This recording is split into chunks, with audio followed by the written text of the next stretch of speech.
Երևանի փողոցների փոսերը կրկին դարձել են ոչ միայն քաղաքային, այլ նաև քաղաքական քննարկման թեմա։ Կառավարության հերթական նիստից հետո ճեպազրույցի ընթացքում լրագրողի հարցին, ինչու են մայրաքաղաքում շարունակում մնալ բազմաթիվ փոսեր, որոնք վնասում են վարորդների մեքենաները եւ քաղաքացիների կողմից գնահատվում են որպես վատ կառավարման հետևանք, Նիկոլ Փաշինյանը պատասխանել է. խնդիրը պետք է դիտարկել նաև նախկին ղեկավարների գործունեության համատեքստում։ Նրա խոսքով Երևանի նախկին քաղաքապետը եւ Գյումրիի համայնքապետը բացահայտ կամ ոչ բացահայտ գործել են կառավարության դեմ փոխանակ պետական ծրագրերից օգտվելու եւ տրամադրված ֆինանսավորումը նպատակին օգտագործելու։ Այս հայտարարությանը հեգնական տեսանյութով արձագանքել է Երևանի նախկին քաղաքապետ Հայկ Մարությանը։ Նա նշել է, որ եթե վարչապետը իրեն նկատի ունի, կարող էր անունը ուղիղ տալ եւ հիշեցրել, որ գործող քաղաքապետից առաջ եւս մեկ քաղաքապետ է եղել։ Անդրադառնալով Երևանի փողոցների փոսերի խնդրին, Մարությանը նշել է, որ լրագրողի հարցը հենց փոսերի մասին էր, հետեւաբար պատասխանը նույնպես պետք է վերաբերեր այդ խնդրին։ Նրա խոսքով ամեն տարի Երևանում առաջանում են հազարավոր փոսեր եւ քաղաքապետարանը պարտավոր է իրականացնել փոսալցման աշխատանքներ։ Նա շեշտել է, որ իրենց պաշտոնավարման ընթացքում այդ աշխատանքները կատարվում էին, ինչի հետևանքով այդպիսի խնդիրներ չէին առաջանում։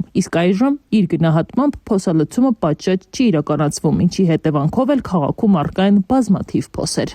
Մեր ժամանակ այդ փոսալցումը արվում էր։ Դրա համար փոսեր չկային։ Հիմա այդ փոսալցումը չի արվում։ Դրա համար փոսեր կան։ Պատճառը հետևանքային կապը բռնում եք, այն ժամանակ արվում էր, չկար փոսեր, չի արվում, կա։